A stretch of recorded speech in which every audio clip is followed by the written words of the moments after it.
శూన్యముఖుడు అనే కథను విందాం. ఇది సుమారు ఓ 300 సంవత్సరాల క్రితం జరిగింది. ఓ భక్తుడు ఉండేవాడు. అతని తల్లికి వయసు పైబడుతూ ఉంటుంది. ఆమె కాశీకి వెళ్లి విశ్వనాథుడైన ఆ శివుని ఒడిలో చనిపోవాలని కోరుకుంటుంది. తను తన కొడుకుతో, దయచేసి నన్ను కాశీకి తీసుకెళ్ళు, నా వయసు పైబడుతుంది, నేనక్కడికి వెళ్ళి చనిపోవాలనుకుంటున్నాను అంటుంది. ఆమె తన కొడుకుని జీవితంలో ఇదొక్కటి తప్ప మరేదీ అడగదు. కాబట్టి అతను తన తల్లితో పాటు దక్షిణ కర్ణాటక నుండి కాశీకి అడవుల గుండా నడుస్తూ సుదీర్ఘ ప్రయాణం మొదలు పెడతాడు. ముసలావిడ కావటంతో ఆమెకు సుస్థి చేస్తుంది. కాబట్టి అతను ఆమెను భుజాన వేసుకొని నడవటం మొదలు పెడతాడు. కొంత సమయానికి అతని శక్తి కూడా క్షీణిస్తుంది. ప్రయాణాన్ని కొనసాగించడానికి అతనికున్న ఒకే ఒక్క మార్గం అడవి ద్వారా వెళ్ళటమే. శివ, ఈ ఒక్క ప్రయత్నంలో నన్ను ఓడిపోనీయకు.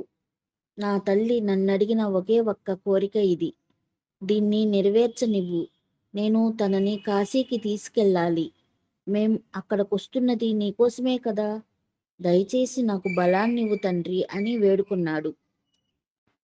అలా నడుస్తుండగా అతనికి వెనుక నుండి వస్తున్న ఓ ఎద్దుల బండి గంట శబ్దం వినిపిస్తుంది. ఆ పొగమంచులో నుండి ఓ ఒంటెద్దు బండి వస్తూ కనపడుతుంది. కానీ ఒంటెద్దు బళ్లను కేవలం చిన్నపాటి ప్రయాణాలకు మాత్రమే వాడతారు. అడవుల గుండా సాగే సుదీర్ఘ ప్రయాణాలకు ఎప్పుడూ కూడా జోడెద్దుల బండిని వాడతారు. కానీ మనం బాగా అలసిపోయినప్పుడు ఈ చిన్న చిన్న వివరాలు పట్టించుకోము. ఎద్దుల బండి దగ్గరకు వస్తుంటుంది.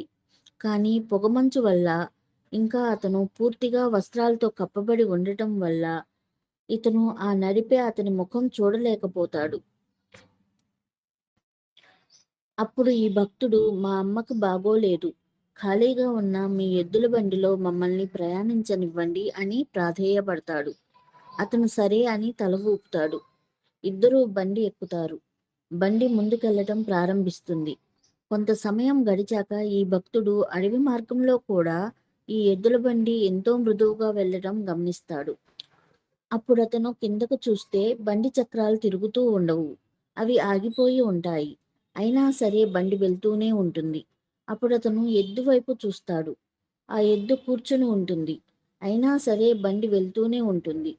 అప్పుడు అతను నడిపే అతని వైపు చూస్తాడు.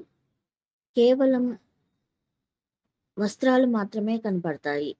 లోపల మనిషి ఉండడు. తన తల్లి వైపు చూస్తాడు. తన తల్లి, నాయనా, మనం ఆయన వద్దకు చేరేశాం. ఇక ముందుకెళ్లాల్సిన అవసరం లేదు. ఇదే ఆ చోటు.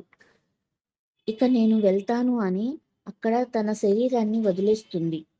ఆ ఎద్దు బండి ఇంకా నడిపే అతను అందరూ మాయమైపోతారు. ఇక ఇతను గ్రామానికి తిరిగొస్తాడు.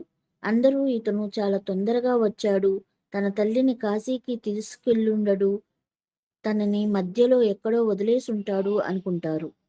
వాళ్ళు అతన్ని, మీ తల్లిని నువ్వు ఎక్కడ వదిలేశావు అని అడుగుతారు.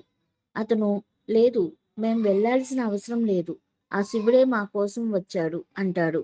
వాళ్ళు, ఇదంతా చెత్తవాగుడు అంటారు. అతను, మీరేమనుకుంటున్నారు అనేది నాకు అనవసరం. ఆయన మా కోసం వచ్చాడు. నా జీవితం వెలిగించబడింది. నా మనస్సాక్షికి ఇది తెలుసు. మీకది తెలియకపోతే అది మీ సమస్య అంటాడు. అప్పుడు వాళ్ళు, అయితే మాకు ఆయన నిజంగా నీ కోసం వచ్చాడనటానికి, నిజంగా నువ్వు ఆయనను చూశావనటానికి మాకు ఏదో ఒక రుజువు చూపించు అంటారు. అతను, అదంతా నాకు తెలీదు. ఎందుకంటే నేను ఆయనను చూడలేదు. నేను కేవలం ముఖంపై ఉండే వస్త్రాన్ని మాత్రమే చూశాను. లోపల ముఖం కనబడలేదు. అక్కడ ఏమీ లేదు అంటాడు. అప్పుడు ఉన్నట్టుండి అందరూ ఈ వ్యక్తి మాయమైపోవటాన్ని గమనిస్తారు. వాళ్లకు కేవలం అతని వస్త్రాలు మాత్రమే కనపడతాయి. అతను దక్షిణ భారతదేశంలో గొప్ప ముని అవుతాడు. ఆయన ఎక్కడికి వెళ్ళినా సరే అందరూ అతన్ని శూన్యముఖంగా గుర్తించేవారు.